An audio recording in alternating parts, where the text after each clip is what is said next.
सभी अपने अपने इष्ट देव के भक्तों को मेरा स्नेह भरा प्रणाम है। आशा है कि आप और आपका परिवार स्वस्थ होंगे। इसी कामना के साथ आगे की कथा प्रारंभ करते हैं। प्रत्येक मास के कृष्ण पक्ष की चतुर्थी तिथि को की हुई महागणपति की पूजा एक पक्ष के पापों का नाश करने वाली और एक पक्ष तक उत्तम भोग रूपी फल देने वाली होती है। चैत्र मास में चतुर्थी को की हुई पूजा एक मास तक किए गए पूजन का फल देने वाली होती है और जब सूर्य सिंह राशि पर स्थित हो उस समय भाद्रपद मास की चतुर्थी को की हुई गणेश जी की पूजा एक वर्ष तक मनोवांछित भोग प्रदान करती है। ऐसा जानना चाहिए।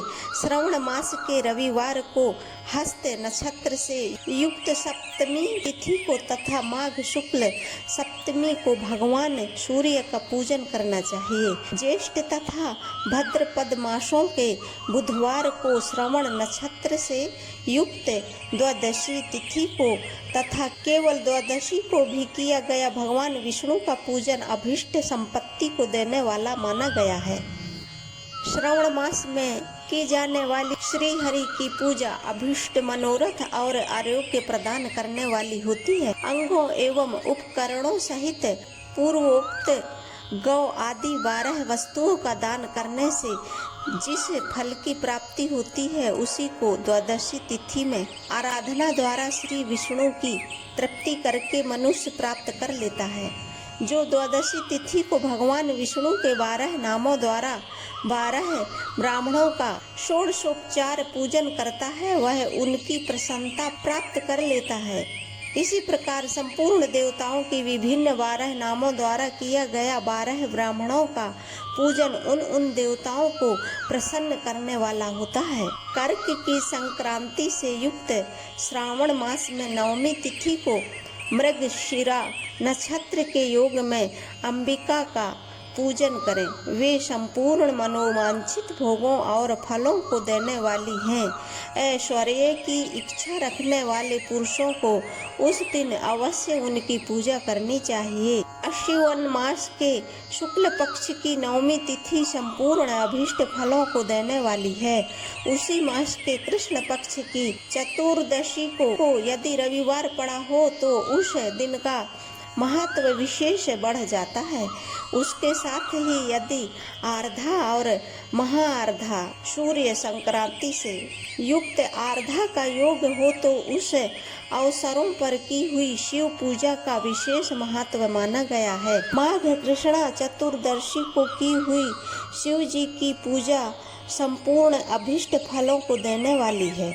वह मनुष्यों की आयु बढ़ाती है, मृत्यु कष्ट को दूर हटाती है और समस्त सिद्धियों की प्राप्ति कराती है।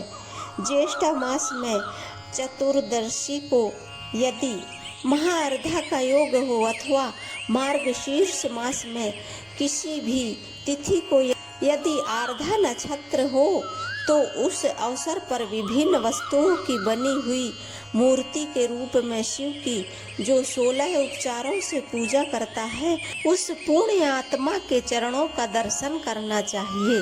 भगवान शिव की पूजा मनुष्यों को भोग और मोक्ष देने वाली है, ऐसा जानना चाहिए। कार्तिक मास में प्रत्येक वार और तिथि आदि में महादेव जी की पूजा का विशेष महत्व है। कार्तिक मास आने पर विद्वान पुरुष दान तप होम जप और नियम आदि के द्वारा समस्त देवताओं का षोडशोपचारों से पूजन करें। उस पूजन में देव प्रतिमा ब्राह्मण तथा मंत्रों का उपयोग आवश्यक है।